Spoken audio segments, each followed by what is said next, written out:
por favor, que me están escuchando correctamente. Hola. Sí, Hola, profe, se le escucha bien. perfecto. Muy bien, chicos. Permítame, voy a compartir mi pantalla y arrancamos.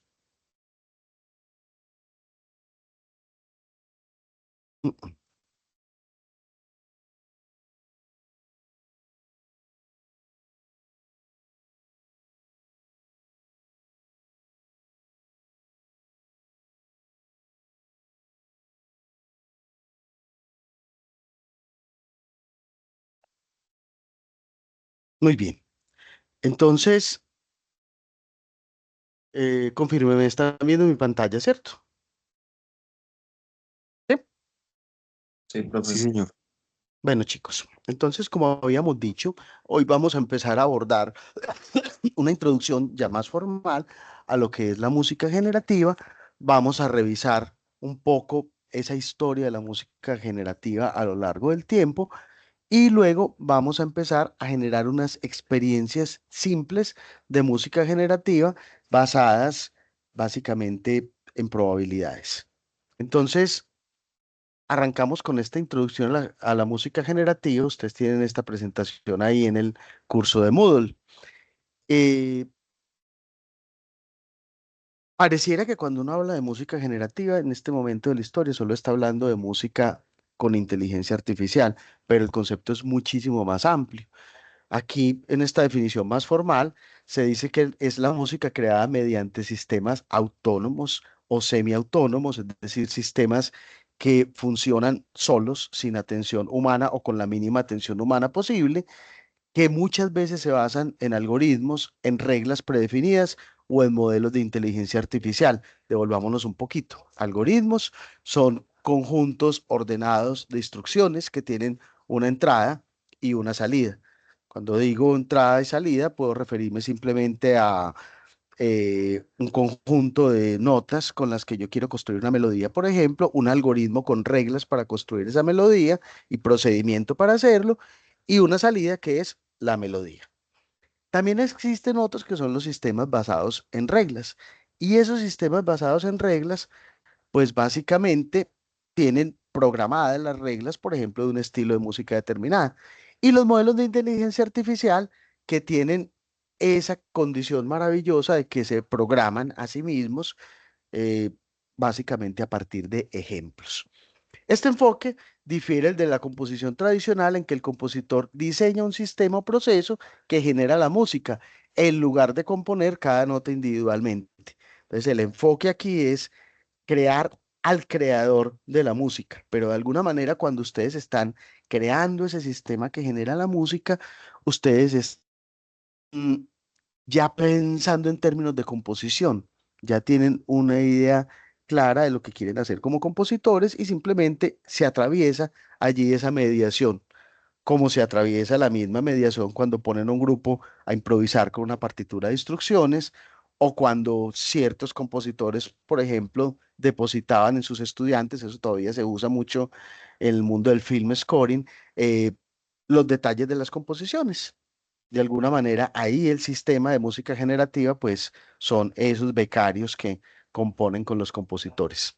¿Dónde arranca esa historia de la música generativa? Básicamente en el siglo XVIII empezamos a contar una historia más o menos formal, donde tenemos compositores como Mozart que se piensan la idea de juegos de dados. Eso fue una moda, hubo una cantidad enorme de compositores de ese periodo histórico que se interesaron en hacer sistemas de creación de música a través de probabilidades, ayudados con dados o con distintos mecanismos mecánicos. ¿Cuál era la idea allí?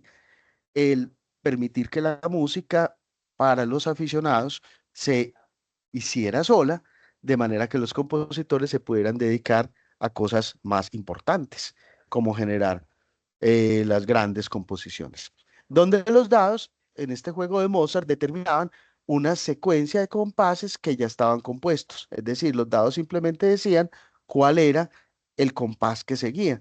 Era una pieza que se podía reorganizar de muchas maneras, siempre coherentes, y que lograba construir un discurso musical en partitura, básicamente unas fichitas que se podían poner sobre el piano para ir tocando esos compases, por ejemplo. Esa sería una posibilidad de implementación.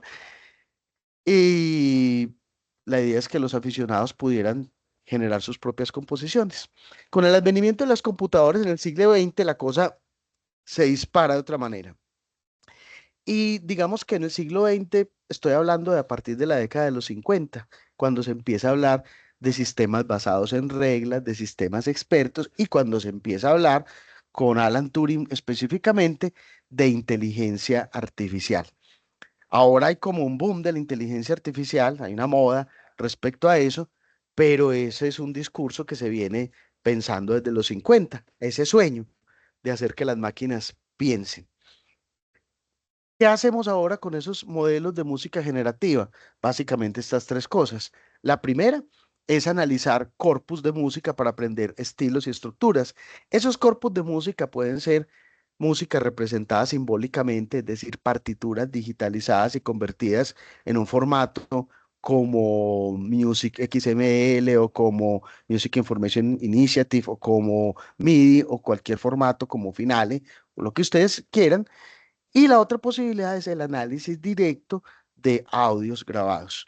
Normalmente son, como dice aquí, vastos corpus de música del orden de miles o ojalá millones de ejemplos, los que logran que un computador se aprenda un estilo para reproducir. Generar nuevas composiciones que emulan estilos específicos o crean fusiones únicas a través o del entrenamiento de sistemas específicos para eso, para esos estilos, o a través de algo que se llama reentrenamiento. Si yo tengo un modelo que permite hacer cualquier tipo de música, lo puedo especializar enseñándole con ejemplos un estilo nuevo, por ejemplo. Y colaborar con compositores humanos, sugiriendo material precomposicional, melodías, armonías, arreglos, formas, etcétera. En este último caso, básicamente se está hablando de lo que llamamos composición asistida, es decir, ya no es tan generativa, pero ahorita decíamos que los sistemas podían ser autónomos o ser parcialmente autónomos. Ahora, cuando hablamos de inteligencia artificial, básicamente nos movemos en medio de tres tecnologías de aprendizaje de máquinas. Aquí empiezo a hacer una pequeña introducción o un pequeño spoiler de qué es eso del aprendizaje de máquinas. El aprendizaje de máquinas pues se refiere a que las máquinas aprendan de manera autónoma. ¿Y las máquinas cómo aprenden de manera autónoma? A partir de ejemplos.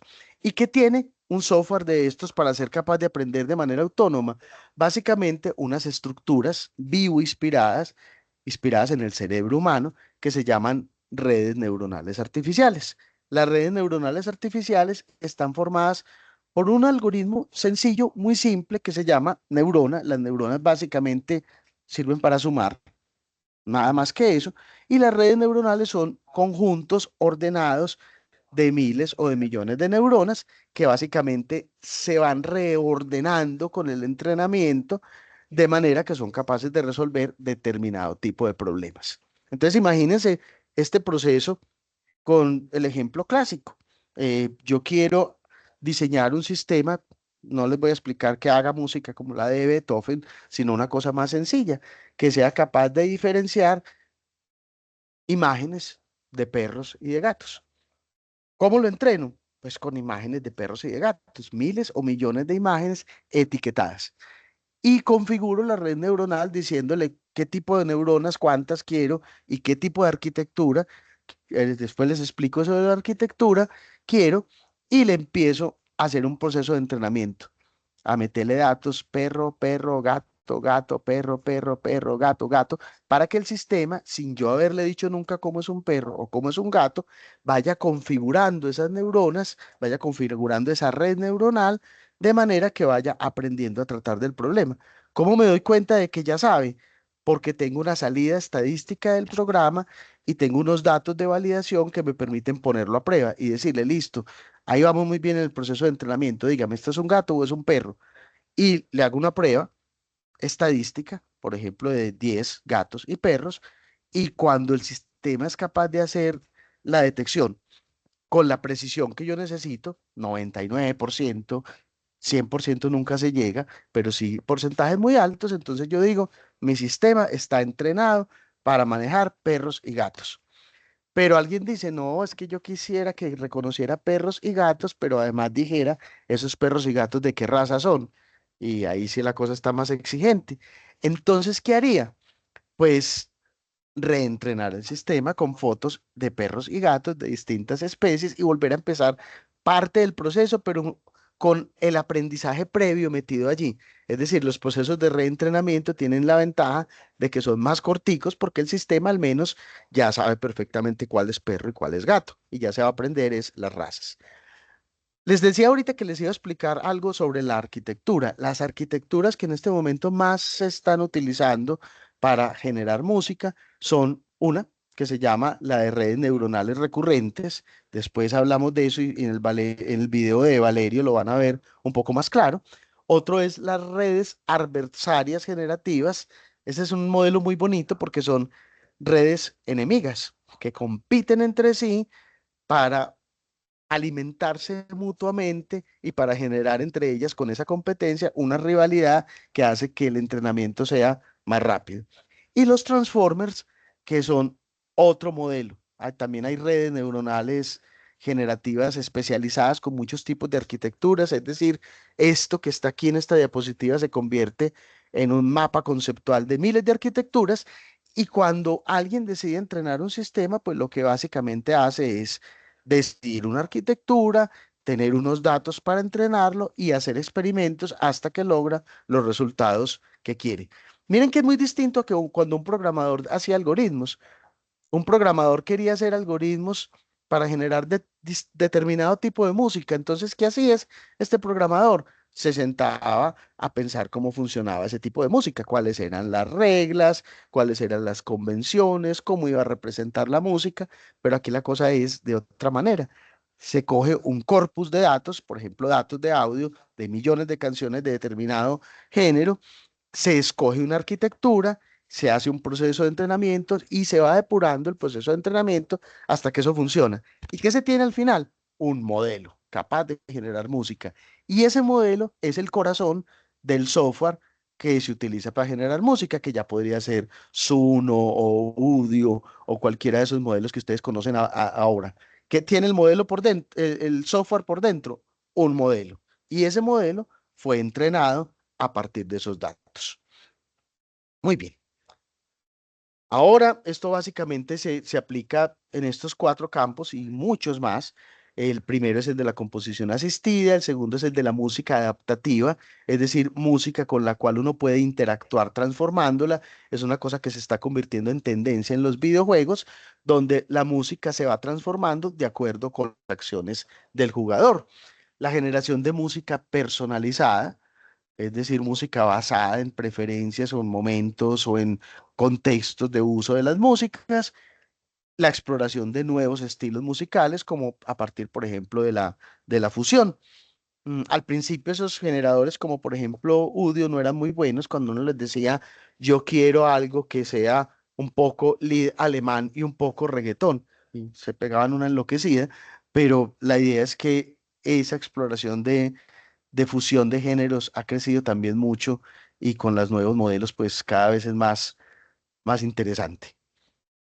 Desafíos y consideraciones éticas. En primer lugar, derechos de autor, propiedad intelectual y protección de las creaciones. Con la gran pregunta ahí de quién es el propietario de la música generada por inteligencia artificial.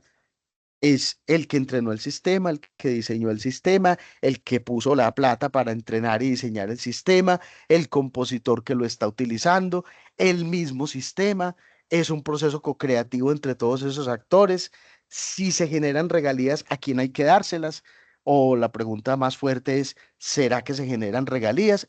Y otra que es muy fuerte en derechos de autor, que tiene que ver y qué pasa con los autores de los datos que se utilizaron para entrenar el sistema.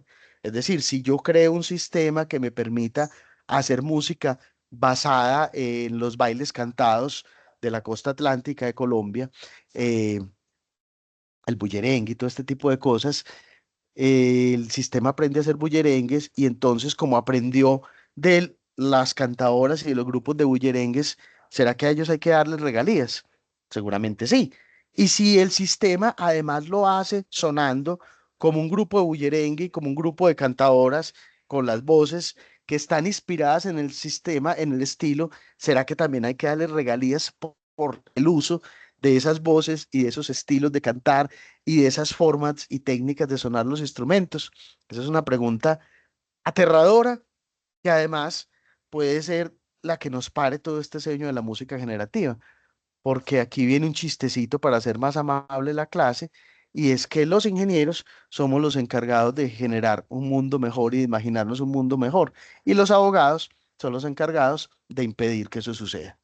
Muy bien, la autenticidad y el valor artístico de esta música generada por máquinas, la preocupación por los desplazamientos laborales y los sesgos. En este del sesgo hago un énfasis muy especial porque, por ejemplo, cuando ustedes le piden a un sistema como Suno que genere jazz o que genere reggaetón o pop, lo hace tremendamente bien porque tuvo muchos datos para entrenarse. Pero cuando le digo que genere un bambuco, una chacarera, un gato, lo hace tremendamente mal porque tiene muchos menos datos para entrenarse. ¿Qué pasa? Estos procesos se entrenan desde aquellos países que tienen los recursos financieros y tecnológicos para hacerlo, por lo cual estos sistemas van a saber mucho más de las músicas de esos pueblos. Y eso es grave desde el punto de vista de los sesgos que están apareciendo allí y de cómo eso va a ir configurando los gustos, las preferencias estéticas, las formas de pensar de las personas, porque es posible que los compositores humanos cada vez estemos, cuando hacemos incluso música de la manera tradicional, más influidos por estas músicas generativas. Entonces los sesgos nos pueden hacer un tremendo daño. Además de los sesgos éticos y morales, eh, es posible que si yo le digo a una inteligencia artificial como Udio que me genere una canción con letra y todo acerca de los problemas que tienen los estudiantes para acceder a la educación superior en Colombia, ese sistema, por cómo fue entrenado, básicamente se piense desde el neoliberalismo y se piense desde las políticas del capitalismo y diga, los estudiantes tienen muchos problemas para acceder a la educación, pero es que no se la merecen porque ellos no son de la clase de quien deba tener acceso a la educación, por lo tanto todo está muy bien. Entonces va a haber sesgos también desde el punto de vista ético, moral, etcétera, en todos estos sistemas que generan no solamente músicas, sino también, por ejemplo, literatura o imágenes.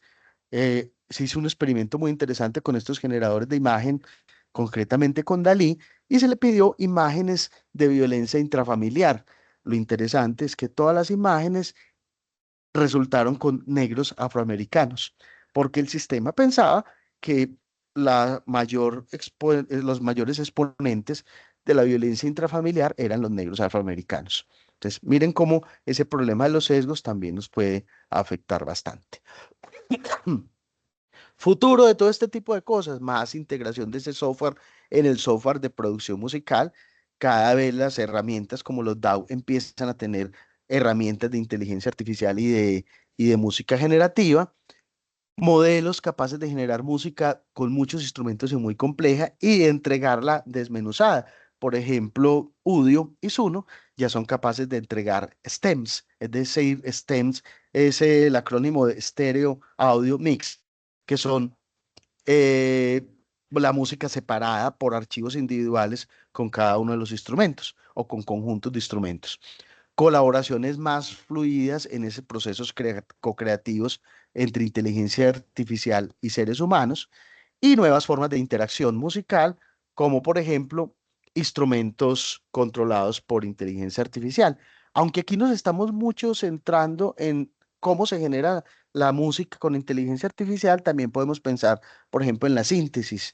Hay unos modelos de una investigación de Google que se llama Magenta, que trabajan con generar, por ejemplo, a partir de samples, puntos intermedios entre esos samples, usando inteligencia artificial. Por ejemplo, si yo tengo un sample de un violín y tengo un sample de una voz, podría jugar a encontrar puntos intermedios entre ese violín y esa voz y construir instrumentos a partir de eso, básicamente utilizando No música generativa en el sentido que lo hemos definido, pero sí un aspecto de la música construido de manera generativa usando inteligencia artificial. En conclusión, aquí tenemos un campo muy interesante de intersección entre disciplinas, no solamente las de la tecnología y de las artes, sino también de las humanidades. Por ejemplo, piensen ustedes que uno de estos sistemas para generar, por ejemplo, música de la práctica común, también se pudiera entrenar no solamente con música, sino también, por ejemplo, con el pensamiento filosófico de la época. Y que ese sistema para generar música en estilo del clasicismo, por ejemplo, se supiera toda la literatura y toda la filosofía de la época de la Ilustración y pudiera alimentarse con eso para producir algo parecido a las vivencias que le dieran lugar a esa música. Por aquí tienen referencias para que exploren un poco más a fondo ese tema y abro una pequeña sesión de comentarios, preguntas y respuestas en este momento. Cuenten qué piensan de esto que hemos conversado hasta aquí. Daniel, Ahí me escuchan bien. perfectamente, hombre. Ah, ok. Em, pues, a ver, primero voy a mandar como un pequeño videíto, como para tener también de referencia que me parece muy interesante. Es un Súper. youtuber, un músico que es estadounidense. Es un análisis interesante el que él hace. Y me gustaría traer a colación un poquito de lo que él menciona. Ah, Y es ok. el hecho de que precisamente él en el video de él, se los va a resumir prácticamente, habla de que el problema que él encuentra con la música generada por la inteligencia artificial no es la inteligencia artificial en sí, sino las personas que muchas veces están detrás,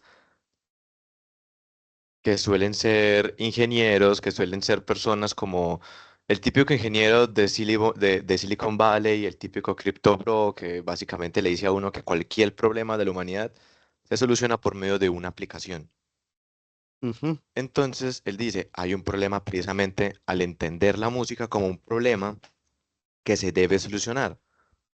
Entonces, cuando la música se ve solamente como un problema a solucionar, como digamos uno tiene una checklist y uno ve en esa checklist de problemas música y uno la chequea, es, se genera precisamente la situación en la que nos encontramos hoy en día, que discute tanto sobre si la música de la inteligencia artificial es música o no, sobre si vale la pena tomarse en serio esa música o no, y que muchas veces también termina en la discusión, creo yo, pues una discusión que es más interesante, que es precisamente la de qué estamos haciendo con la tecnología que tenemos, más allá de solamente decir, eso hay que hacerlo o eso no hay que hacerlo". Entonces, pues, no sé, es más interesante el modelo que él propone como de estos ingenieros que claramente no son músicos y que muchas veces tampoco les interesa la música. El problema no es que no sean músicos, sino que no les interesa la música y creen que por medio de una aplicación, un modelo de inteligencia artificial, lo que sea, pueden llenar, entre comillas, una necesidad y terminan creando pues estos modelos de inteligencia artificial que muchas veces a la gente le generan estos conflictos. Entonces, vean el video, se los recomiendo bastante, sí. es muy Lo, interesante. lo voy a poner, además de que quede aquí en el chat del Meet, lo voy a poner en la página de Moodle para que lo tengamos como material de discusión. Sí, Listo. efectivamente, Dani, el gran problema de estas cosas no son las máquinas, son las personas que están detrás de las máquinas y los intereses que están detrás de estas personas.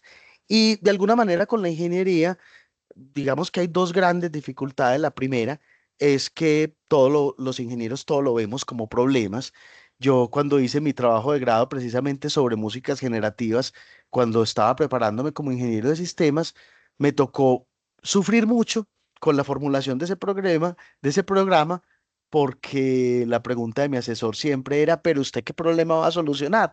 Y yo le decía, no, es que los ingenieros los forman para solucionar problemas, pero yo quiero explorar otra posibilidad donde no solucionamos ningún problema, por lo tanto no lo formulamos como problema y no lo entendemos como problema. Hay unos paradigmas que son muy aterradores en el mundo académico inclusive, y uno es el de los problemas. que lo tenemos los ingenieros, de que todo hay que verlo como un problema, y otro es el de las preguntas, que siempre hay que formular preguntas y que el conocimiento se construye a partir de preguntas y el método científico para responderlas. Y no siempre es así. Eso tiene sus bemoles. Y el otro problema que tenemos los ingenieros y las personas que están detrás de estos procesos de inteligencia artificial es peor, los intereses económicos que hay allí. Y básicamente los músicos en este momento tenemos un deber de no ser ingenuos, de tratar de entender todo lo que está pasando, de usar las herramientas, de construir nuestras propias herramientas como software libre y en comunidad. Aquí va a ser fundamental que nos unamos, músicos, generar ese tipo de iniciativas que contrarresten todos esos sesgos y todos esos problemas de los que estamos hablando y que además lo generemos con un interés genuino por el arte, por la música y por otras cosas que no son necesariamente la solución de problemas ni el capitalismo. Muchas gracias, Dani, por el video. Me parece que es un súper aporte a este momento de la discusión y que cuando veamos la unidad conectada específicamente con la discusión de esos temas, nos va a ser supremamente útil este material que nos has aportado. Muy bien, Santiago, Buenos días, compañeros, ¿cómo están? muy bien, ¿tú cómo vas? Muy bien también. Bueno, y siguiendo un poco por la misma línea que planteó Salcedo, y el comentario que hizo ahorita el profesor de que los ingenieros buscan mejorar el mundo y los abogados impedirlo, añadiría que gracias a los inversionistas que están poniendo la plata para que se haga así. Entonces, Ujú, tengo un pensamiento muy similar, que es la culpa no es de la tecnología, sino de la gente que hay detrás y del modelo, de que el progreso ya no llega gracias al capitalismo, sino que el capitalismo entorpece el progreso. Entonces ya todas esas tecnologías entran en una carrera armamentística, no por desarrollar buenas tecnologías, sino por llamar más la atención. Entonces, después de ChatGPT salieron todos los demás modelos por parte de las grandes empresas, con sus, ahí con sus cositas sin pulir, sin refinar un poquito con lo que tenían. Pero al menos, ¿cómo decirlo? La reacción general sí ha sido como de, vengan, paren un poquito los carros, revisen más esas tecnologías y eso. Entonces, como al menos un alivio de que no es como un anarcocapitalismo donde se les dejó libres, listo, vayan y sigan con su carrera y acaben con esto. Lo segundo que iba a decir es que hasta hace como 2 meses yo tenía el miedo de que las inteligencias artificiales y las redes neuronales sean como cajas negras. Usted las ujú, entrenaba, sabía cuáles los datos de entrenamiento, más o menos cómo me comportaba, pero no sabía exactamente qué estaba pasando ahí adentro, que es ujú, literalmente solo sumas y multiplicaciones, pero uno no sabe ujú. en qué orden, qué neuronas se encargan de cada cosa. Hasta ya un mes, 2 meses que vi que un video muy bueno se sube, que es un canal que deberían Ujú, ver sus videos divulgativos más que todo, que es un video sobre el puente, el Golden Gate, el puente de San Francisco, que es que lograron que uno de estos modelos GPT de lenguaje se obsesionara con el puente de San Francisco, ujú, que usted le preguntara cualquier cosa, le digo como, bueno, hágame un poema, y él empieza su poema, pero es sobre el puente de San Francisco, o le dice, hágame un discurso, y él empieza un discurso pues, sobre el puente de San Francisco. ¿Eso qué significa? Lograron identificar neuronas especializadas y lograron ajá. manipular esas neuronas. O sea que ya hay un mayor nivel de control en las redes neuronales, un mayor nivel de entendimiento, y lo que me llega a la siguiente pregunta, que si ya podemos rastrear como las neuronas que se están especializando, no sé si se podría hacer como rastrear con qué datos se especializaron, y eso sí ayudaría como a la parte de derechos de autor que está mencionando el profe. Ujú. Sí, Santiago, ahí estás diciendo varias cosas supremamente interesantes.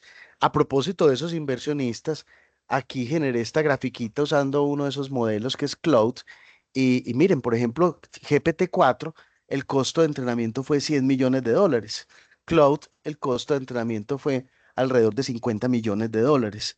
¿Quién tiene esa cantidad de dinero para entrenar un sistema de inteligencia artificial? Pues ya sabemos.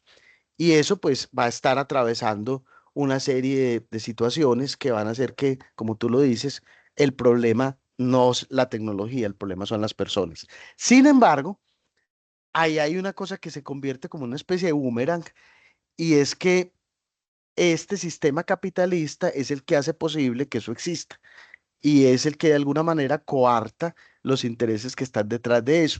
Entonces está aportando y quitando, pero es el que hace que sea posible. Entonces ahí hay pues mucha tela que cortar, como decimos. Y el otro aporte que hace es en relación con que las redes neuronales artificiales ya no son cajas negras. Y hay un video, lo voy a poner también ahí en las referencias de .csv, que es de .csv, que es un canal no solo divulgativo, porque también él da muchos tutoriales, ejemplos de cómo usar este tipo de herramientas y, y directos donde las explora y cosas muy interesantes, pero tiene un video donde muestra cómo funcionan por dentro las redes neuronales artificiales y cómo se puede ver qué neuronas se están especializando en qué tareas y rastrear los procesos, por ejemplo, para pensar en cosas relacionadas con derechos de autor. Ahora, el problema con derechos de autor es un poquito más grueso. Es decir, si yo, por ejemplo, me entreno para pintar y me entreno a través de las pinturas que hay en un museo, el Museo de Antioquia, me voy al Museo de Antioquia a copiar pinturas, todos los días me la paso 4 o 5 horas copiando pinturas, como era una de las tradiciones formativas de los pintores. Cuando yo pinto, indudablemente voy a estar influenciado por esos estilos, pero significa que hay un asunto de derechos de autor, que le tengo que pagar plata a quienes están en el Museo de Antioquia, a Débora Arango, a Otero, etcétera, por esa formación y por esos derechos de autor que me influenciaron a mí. Es decir, nosotros tendríamos que pagarle plata a Bach, si estuviera vivo, por lo que aprendimos de armonía y de contrapunto que nos puede servir para hacer una fuga en el estilo de la música del siglo XVIII.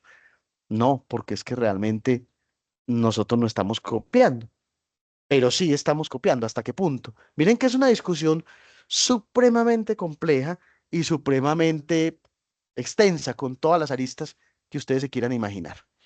Muy bien, chicos. Pasamos a otro punto en la clase, que es una mirada rápida de una línea de tiempo de la música generativa. Vamos a mirar aquí hitos rápidamente de este proceso. En primer lugar, antecedentes del siglo XVIII, Kirchberg desarrolló un sistema para componer minuetos usando dados.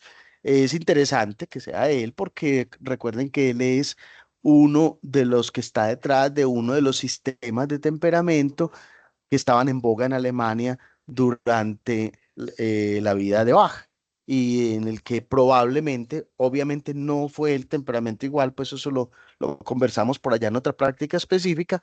Es muy probable que el temperamento del que se haya inspirado Bach sea uno de Kirchberg o el de Werckmeister, que era otro físico y científico y artista de la época. Entonces, Kirchberg hizo una apuesta por la música generativa en 1757. Se dice que Mozart creó un juego de dados musical para componer valses. No está tan documentado. Y yo les invito a leer en mi tesis de maestría, y me tomé el trabajo de hacer una historiografía bastante consistente sobre esta época y sobre este tipo de procesos, donde hay detalles de otros compositores que sí construyeron y documentaron y escribieron sobre estos sistemas basados en dados para componer música. En el 1780 había autómatas musicales como este flautista que propuso Vaucanson, que eran capaces de generar música original. Ahora, original combinatoria, pero pónganse a pensar que cuando algo es original solamente como fruto de unas combinaciones, cuando esas combinaciones no son 30 compases para generar valses o 100, sino cuando son millones, y cuando además de esa combinación se pueden rearmonizar, transportar, transformar, ampliar o disminuir los intervalos, modificar de cualquier manera, Ahí lo que está apareciendo no pareciera ser combinatorio. Y es posible que lo que nosotros hacemos como compositor sea más combinatorio de lo que creíamos. Es decir, ahí también hay mucha tela que cortar. En el siglo XIX hay sistemas mecánicos que empiezan a crecer más. En 1801, Jaguar, Joseph Marie Jaguar, inventa un telar programable y a partir de eso se inspira el desarrollo de muchos instrumentos musicales automáticos. En el 86, en el 800, perdón, en el 846 se inventa la pianola. La pianola es un sistema mecánico para reproducir música, no para componerla. Ya en el siglo XX empezamos a hablar de que Alan Turing hace el primer experimento de música generada por computadora en la Universidad de Manchester.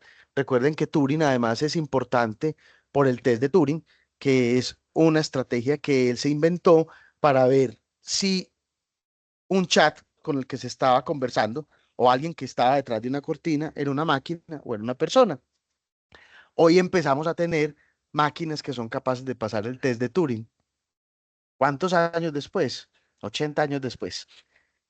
En el 56, Lehrman y Isaacson componen una obra que se llama Iliad Suite. Esa obra la pueden encontrar en YouTube y es la primera obra completamente generada por computadora y se encuentran interpretaciones humanas de la obra. Creo que es un cuarteto de cuerdas o algo así. En el 57, Max Matthews desarrolla el primer programa de síntesis de sonido por computadora. Miren, en el 57. En el 65, Cage compone música aleatoria usando el I Ching, obviamente no usando computadores. En el 81 aparece un señor muy interesante que se llama David Coop, que hace experimentos en música, una obra que se llama Experiments in Musical Intelligence, que permite con un sistema basado en reglas generar música en el estilo de determinados compositores. Y ustedes encuentran en YouTube grabaciones de la música de Cope en el estilo de Vivaldi, Bach y una gran cantidad de compositores básicamente de la práctica común. Música bastante convincente, pero el problema era que había que ponerle las reglas ahí explícitamente para que el sistema hiciera lo que tenía que hacer. En el 2004, este señor Howell utiliza el programa de David Cope y empieza a componer música original, ya no inspirada en determinados estilos. En 2016 nace el proyecto Magenta, interesante web para explorar porque allá hay una cantidad de modelos y de cosas que nos van a servir, vamos a estar mirando frecuentemente. En 2019 aparece el primer modelo de OpenAI. Recuerden que OpenAI es la empresa que está detrás de eh, ChatGPT y es un modelo que genera músicas con múltiples instrumentos. En el 2020 aparece otro modelo de esta misma empresa. En el 2022, el primero que era capaz de hacer audios feitos y de una calidad espantosa, pero muy convincentes. Ellos decían que ya era música de alta fidelidad. En el 2023, AudioCraft, que es un sistema que genera música y efectos de sonido con una poquito mejor calidad, un poquito mejor. El 2024 empieza Cloud 3 con capacidades de generación y análisis de música, Google DeepMind, y empiezan a aparecer las listas y la curaduría de música en Spotify basadas en inteligencia artificial. Y en estos últimos meses, pues tenemos desarrollos tan importantes como Suno y como Udio, que básicamente echan por tierra todo lo que nos habíamos imaginado que podía ser y no podía ser la inteligencia artificial para generar música basada en estos paradigmas. Muy bien.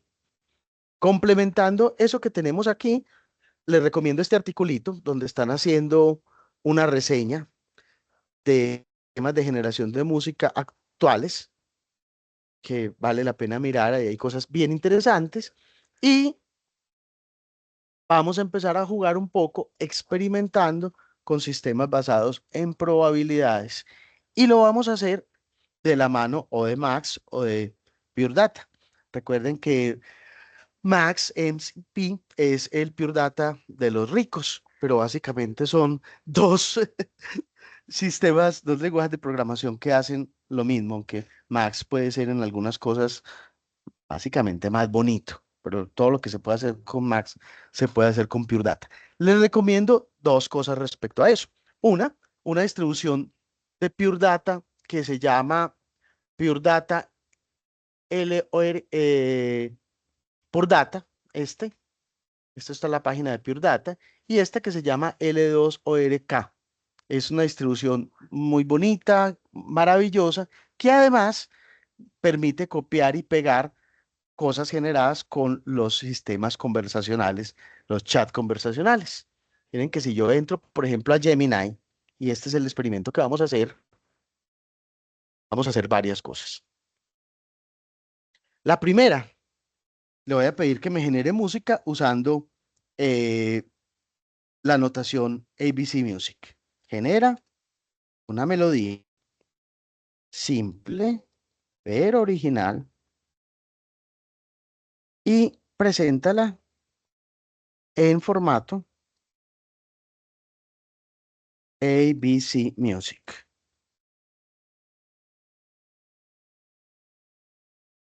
Aquí me generó la melodía simple. Y si yo me voy hacia un programita que sea capaz de leer, chao, profe. Gracias. No, gracias. Lo llevo a un programita que sea capaz de leer ABC Music, pues vamos a mirar. ABC Music. eh,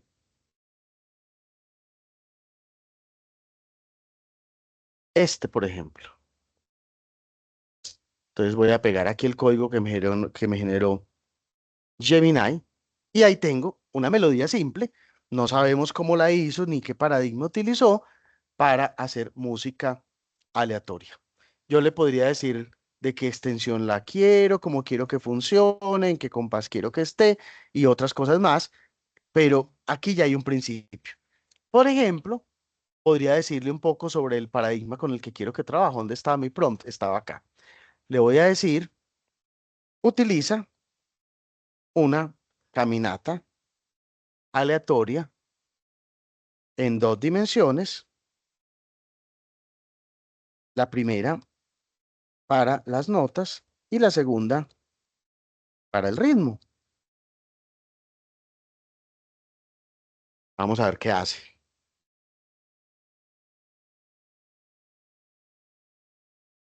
Aquí no me presenta la caminata aleatoria, pues no me muestra cómo la hizo, sí, solamente me explica un poquito y además me muestra el código que hizo para construir la melodía usando esa caminata aleatoria. Entonces, si yo pego esto aquí en mi lector de ABC Music, eh, algo pasó, y es que aquí hice fragmento de código y esto no lo entendió lo del fragmento de código. Ahí está. Esta fue la melodía, ya con un ritmo más variado y usando una caminata aleatoria como paradigma para construir esta opción. Bien, si yo lo quiero ver de una manera más gráfica y ponerme a estudiar juicioso Pure Data, pues una de las cosas que puedo hacer es pedirle a uno de estos modelos que me escriba código de Pure Data. Le voy a decir, genérame un path en Pure Data para generar melodías aleatorias basadas en números aleatorios. Y entonces aquí me muestra el path que me hizo, me lo presenta dibujadito y además me lo presenta en formato de texto. Y en formato de texto, pues yo me puedo ir a Pure Data. A ver si yo qué Pure Data tengo instalado acá. Tengo este. Y entonces yo le digo que genere un archivo nuevo. Y en este archivo nuevo, aquí en editar, tengo pegar. Vamos a ver si aquí es capaz de pegarlo. Este no es capaz de pegarlo así, pero el que les digo, Pure Data LORK, sí es capaz de pegarlo directamente del clipboard. Pero aquí puedo hacer una trampita y es la siguiente. Miren lo que voy a hacer. Voy a crear un archivito de texto y ese archivito de texto le voy a poner aleatoria.pd y este archivito lo voy a abrir y voy a pegar ahí lo que me generó este sistema y vengo a y le digo abrir y voy y lo busco por allá en el escritorio. No sé por qué no me lo reconoció. ¿Qué pasó? Ah, yo creo que sí sé qué pasó. Es por la extensión. Va a decir guardar como aleatoria PD, pero lo voy a poner entre paréntesis para que no le vaya a poner después TXT ni le vaya a poner nada más. Y aquí sí me apareció. Y entonces aquí tengo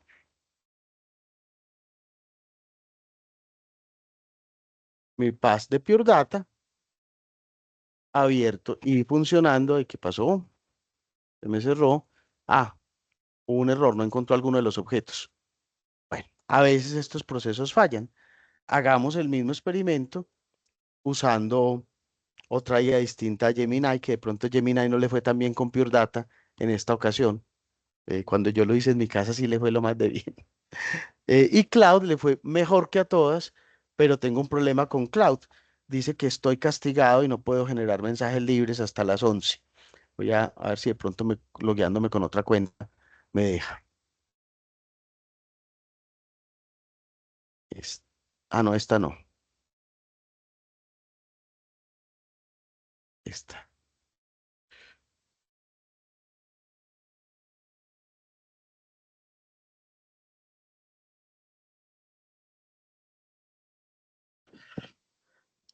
Cuando estaba en el semillero de Data Science, nos mostraron como una página para hacer correos de un solo uso, o algo así. Ah, sí, eso existe mucho. Los hackers les encanta utilizar esas correos que son direcciones de correo no de un solo uso, sino que duran un tiempo determinado. Y uno las crea, por ejemplo, para 5 minutos. Y eso funciona súper bien, es una maravilla. Pero aquí lo que yo hago es que tengo varias cuentas y eso está como caído y juego con ellas, con todas al mismo tiempo. Voy a irme a ChatGPT, ya que Cloud no me quiso colaborar hoy. Enseguida volvemos a Cloud a ver si lo hace. Y le voy a decir, crea un pass de Pure Data para generar melodías aleatorias.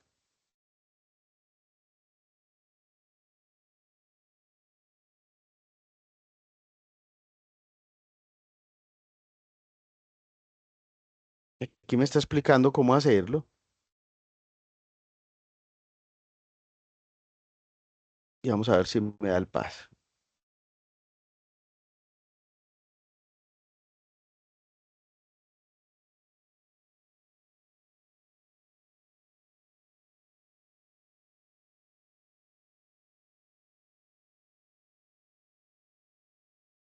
Tan bello ChatGPT, pero ya piensa muy despacio. Dame el código como texto.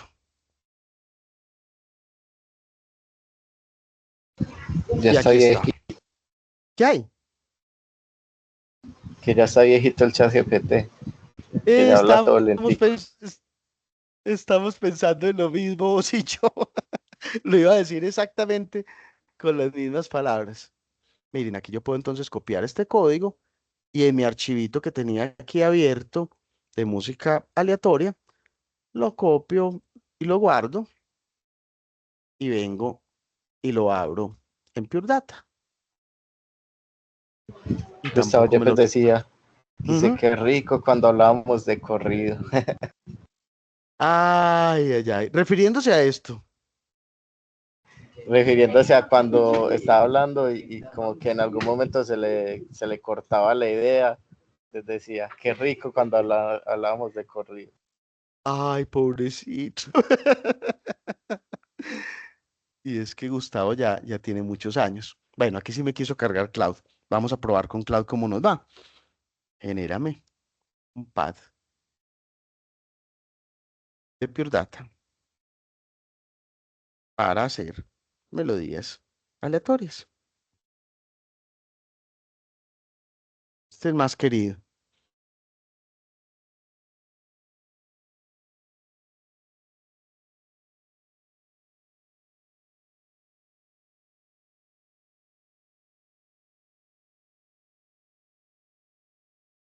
Y aquí lo tengo. Entonces yo lo puedo copiar. Inclusive este me permite hasta guardarlo. Si lo quiero guardar, pues le pondría como nombre randommelody.pd y lo pondría entre comillas para que no le vaya a poner txt ni nada de eso. Y si lo abro, aquí tenemos el pad, que efectivamente debería funcionar. Ahora, pues se supone que en Pure Data ustedes no tienen compartido el audio, estos errores son del anterior, y ahí está generando la melodía aleatoria. No sé si está compartido el audio, ¿lo están escuchando? Profe, no, no se oye. Sí, no se debe escuchar, pero ustedes pueden repetir este experimento en casa y aquí tienen un ejemplo de cómo construir ese pad en Pure Data para generar música aleatoria. Miremos rápidamente cómo funciona. Entonces tiene un metrónomo que está funcionando a 500 milisegundos. Acuérdense que lo que hace eso es mandar un bang, mandar un pulso cada medio segundo. Luego está generando un número entre 0 y 12, un número aleatorio. Luego le está sumando 60 a ese número y está usando un objeto que se llama MIDI to Frequency para convertirlo en una nota MIDI. Y luego está mandando esa frecuencia que salió de la nota MIDI convertida en frecuencia, la está mandando a un oscilador y le está poniendo un poquito y la está sacando por el DAC. Música generativa ultra, hiper, mega sencilla, generada usando este recurso. Yo le podría haber dicho algo más sofisticado, como genérame un pad en Pure Data que improvise. Profe, creo que lo escribió mal, es Patch, no, Ah, P-A-T-C-H. me faltó, sí, sí. Gracias. Que genere música basada en una caminata aleatoria de 2 dimensiones y que eh, entregue su sonido como MIDI. Ya les voy a contar por qué quiero lo de MIDI. Profe, qué ¿Qué hay? pena, que es una caminata aleatoria. Eso se los voy a explicar la próxima clase, pero le voy a adelantar de una manera rápida que es una caminata aleatoria. La idea de la caminata aleatoria es que yo tengo unos pasos, qué rico cuando hablábamos de corrido, como dice Juan, que yo tengo, por ejemplo, todas las notas de la escala, me sitúo en una nota inicial y luego lanzo 2 dados, uno para que me indique hacia qué dirección me muevo. Recuerden, tengo las notas escritas do, re, mi, fa, sol, la, si, do, y estoy parado en el sol como punto inicial, por ejemplo, y el primer dado me dice a la derecha o a la izquierda. Para eso me sirve no necesito dado, puedo usar una moneda, pero le puedo decir los números pares a la derecha, los números impares a la izquierda, por ejemplo. Y luego, ¿cuántos pasos me quiero mover? Entonces, tiro los 2 dados y me dice a la derecha 3 pasos. Entonces voy al sí. Vuelvo y tiro los 2 dados y me dice a la izquierda 4 pasos, me voy para el fa, etcétera. Y ahí estoy haciendo mi caminata aleatoria. Ahora, yo puedo hacer una caminata aleatoria de todas las dimensiones que quiera, porque yo podría tener en la recta horizontal, por ejemplo, representadas las notas, y en la vertical, en un plano cartesiano, representados ritmos, y en otro plano adicional, para pensar en un plano cartesiano en 3 dimensiones, por ejemplo, tener representados timbres, por decir algo. Entonces podría ser una caminata aleatoria de todas las dimensiones que quisiera, inclusive dimensiones que me generaran contrapuntos y otro tipo de cosas. Le voy a decir que me grabe el archivo, le voy a decir que lo bautice .pd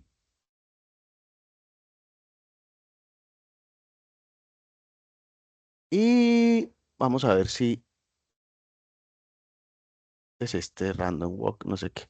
Y aquí está mi path. Miren que a Cloud, de todos los que probamos, es el que mejor le va escribiendo cosas en Pure Data. Entonces aquí tenemos un ejemplo de caminata aleatoria de 2 dimensiones. Observen cómo está generando el metrónomo y está utilizando entonces esta columna de la derecha para una de las dimensiones, que es la de las notas, y esta columna de la izquierda para la otra dimensión, que es la amplitud. Y entonces aquí está haciendo notas que cambian de amplitud. Podría haberlo hecho para el ritmo, es decir, yo le puedo pedir a Cloud que haga las cosas más sofisticadas y más complicadas que a mí se me ocurren y funcionan.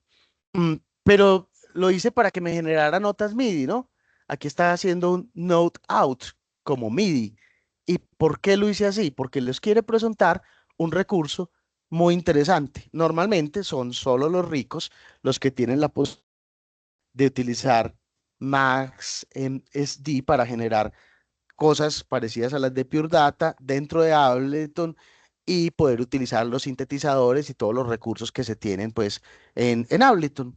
Pero qué rico que uno pudiera hacer eso desde cualquier DAW y que lo pudiera hacer con Pure Data. Pues aquí les tengo el enlace a una cosa que se llama Plug Data o Plug Data. Plug Data es una versión de Pure Data que funciona en modo standalone, es decir, como programa autónomo que ustedes abren y escriben cosas de Pure Data y las ejecutan, solo que es muy completo y muy bonito, es una belleza de distribución de Pure Data, pero además funciona como plugin. PS3, BST3, perdón, AU para los que tienen Mac, LV2 para los que tienen Linux y CLAP, que es el formato más moderno de plugins que hay ahora, que es súper eficiente y funciona pues con Reaper y con muchos otros DAW.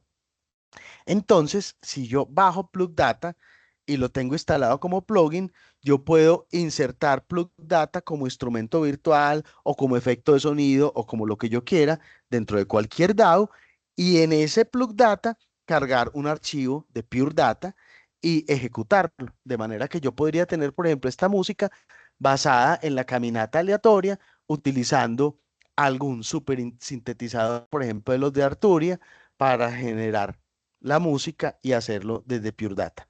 Les voy a preparar un tutorialcito corto en video de esto para que lo profundicemos y lo pongamos claro. Y les voy a preparar un videito corto también presentándoles esas formas de trabajar con probabilidades, con caminatas aleatorias y con otros recursos basados en estadística y en probabilidades, como para que pasemos esta primera etapa de música aleatoria generada en probabilidades utilizando Pure Data, Plug Data y un DAW. Y allí nos podríamos ir pues al mundo de lo microtonal y ponerle que además genere cambios en parámetros en sintetizadores y lo que ustedes quieran, porque esto es la opción de tener Pure Data metido dentro del DAW. ¿Conocían este plugin? ¿Qué tal les parece? Profe, no, una Sí, un profesor joya. nos lo mostró por allá en otro semestre, pero no me acuerdo el nombre del profesor.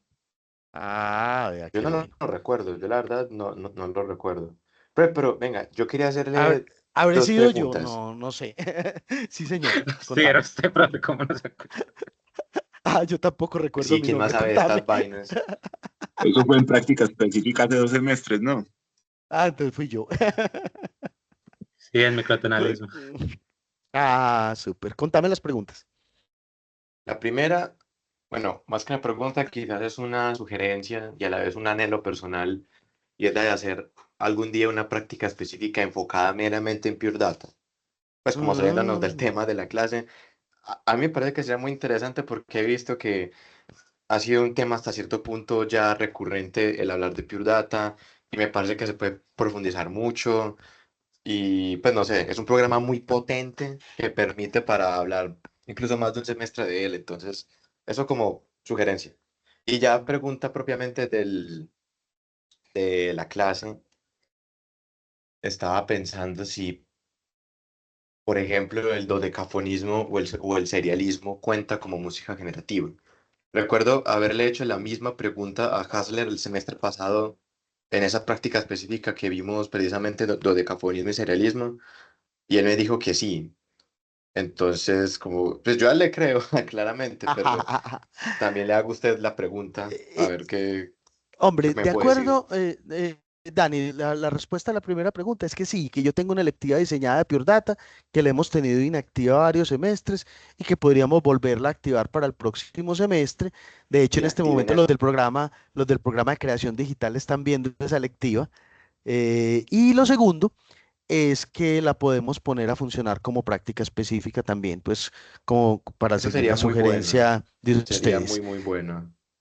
Y O la respuesta seminario, o como seminario. o La como respuesta seminario. También. a la segunda pregunta es, yo creo que más como práctica específica, es que dijimos en la definición de músicas generativas que eran sistemas autónomos o parcialmente autónomos. Uno podría considerar las dos posibilidades. Música serial generada de manera absolutamente autónoma, pues puede ser con cualquier procedimiento de computador o no, puede ser a papel y lápiz, o puede hacer música serial donde el compositor tome las decisiones, por ejemplo, de qué partes de la matriz serial son las que está utilizando y para qué las está utilizando y cómo las pone a interactuar. Ahora, yo puedo generar, por ejemplo, un pass en Pure Data que me genere música dodecafónica. Y allí sería música dodecafónica, no solamente generativa, sino absolutamente autónoma. Pero preguntar, por ejemplo, si la música de Schoenberg, eh, dodecafónica, periodo dodecafónico, se pudiera considerar música aleatoria, yo diría que sí, hasta cierto punto y con ciertas consideraciones específicas, por ejemplo, relacionadas con ese nivel de autonomía, porque es que básicamente estos compositores solo utilizaban los procedimientos seriales como un almacén de material precomposicional. Muy bien, chicos, les cuento que Ok, tengo otra clase con la mayoría de ustedes mismos, entonces los tengo que dejar y ahorita les envío la grabación y un placer pues haberlos tenido en esta clase. Gracias por su participación. Nos vemos entonces. Nos vemos enseguida, Muchas Chaito. gracias, profe. A ustedes, listo, pero chicos. ya nos Bueno, vemos. profe, Chao. nos vemos Gracias, luego. profe. Eso. Hasta luego, profe. Gracias. Chao a ustedes.